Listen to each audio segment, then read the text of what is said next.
Behind your kids thinking words, they are actually saying they need you, and putting up a wall because you are offended is the opposite of what they need.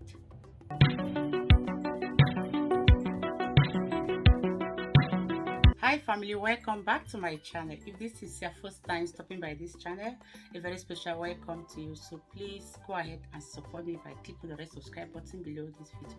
Please also don't forget to turn on your notification bell so that whenever I upload a new video, you'll be notified to watch. And to our returning subscribers, I thank you guys so much for the constant love and support. You guys are amazing. No matter how old he or she is, when your child says hurtful things to you, it cuts deep. Some kids lash out with "I hate you" or "you are the worst mom ever." Some even get creative, like a colleague of mine at work told me that her 11-year-old daughter said she wished she could go swim with hungry, angry sharks just because hungry was not bad enough. And another colleague also said her teen daughter said she would rather live in prison than to live in her home. Oh my gosh.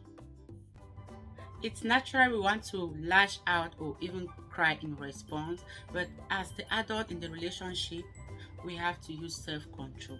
There's a reason kids say hurtful things, and if we respond instead of reacting, we not only avoid a bigger fight, but we also help them handle their emotions in a healthy way and build a stronger relationship. So here are some good ways to respond when our kids say hurtful things to us. 1. Do not take it personally. I know when you know you are doing your best to your child and the child says "I hate you," it's hard not to feel personally offended.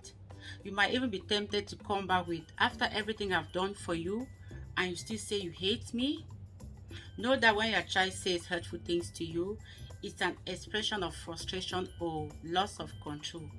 Parents often forget that kids are communicating with brains that are not fully formed, and the mean words is a way to express their feelings rather than describing their actual feelings about you. So give yourself a time out. When those words cut deep, walking away will avoid you lashing out or responding in a way that can fuel your kids' emotions. Don't mistake it for avoiding conflict though. If done properly, taking a time out will actually be an opportunity to connect deeply with your child. For example, if your 6-year-old says "I wish you were dead," you can respond by saying "I can see you are mad and I would love to understand what you are feeling, but right now we both need a moment to cool off." Those words show kids that you are willing to listen and you care about their feelings. Remember, walking through conflict with our kids is a teaching and bonding opportunity that shouldn't be avoided. 3. Tell your child when he or she hurts you. Consider this as an adult. When someone offends you, you hopefully walk through to separate the person from the action. We might tell our children we love them, but we don't approve of their behavior. Kids don't have the ability to verbalize that. Validating your kids' feelings does not mean you have to accept their hurtful words. It's fair to tell your child that it is okay, that you understand that they are mad, but they have to look for a better way to express that than with meanness. That is not how we handle things in this family. 4. Focus on what comes after the hurtful words. I know when your child says hurtful things to you, whatever follows after falls on deaf ears, but that is when the real issue is, so please try to listen. For example, if your child says "I hate you because you don't allow me to do fun things," you might be tempted to react, "Oh, you hate me? Wait till you see how much fun you have right now," maybe trying to hit the child. But this is a better way for you to respond. You can say, "Those words are rude and I won't allow you to talk to me in that manner, but I am ready to listen to you to understand why you think I don't allow you to do fun things." And when you do that and you ponder on those words, you might find a valid point that the child is trying to say. If your child does not include a specific grievance and you've noticed a pattern in his or her behavior, it is worth it to try to dig into that to see if it's time to start talking about how to handle anger and frustrations. And the fifth point is, make sure your child knows you still love him or her. Remember, behind every stinking word, your child is actually saying they need you more. And you putting up a wall because you are offended is the opposite of what they need. But if your child says, I wish I had a different mom, and you come back with, I love you, sweetheart, you are going to sound sarcastic. So I am not suggesting you say it immediately. The seed point is apologize for your part. I know for some parents to say I am sorry is a very hard ask. Perhaps we fear losing our grounds as if an apology forfeits our authority. Admitting mistakes makes us feel vulnerable and our pride holds us back. Still, no parent is perfect, and that's the reason why we should always apologize to our kids when the need calls for it. Most conflicts aren't one-sided.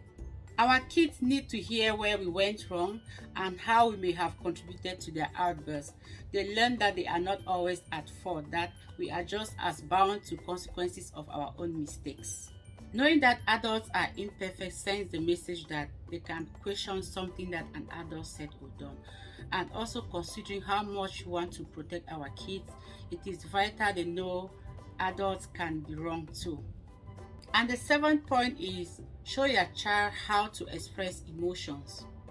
You've acknowledged your child's emotions, you've apologized for your own mistakes, and you've also pointed out how his or her words hurts. The next thing is for you to show him or her how to express his or her frustrations. For instance, you can let your child know that when he or she feels upset or pushed to utter those hurtful words, he or she can choose to walk away or take some deep breath or say, I am mad. Also remind him or her that feeling upset is normal and okay, but let them know that there are better ways to express that or to let the other person know without necessarily hurting their feelings. And this takes us to the end of this video, guys. I hope you enjoyed this video.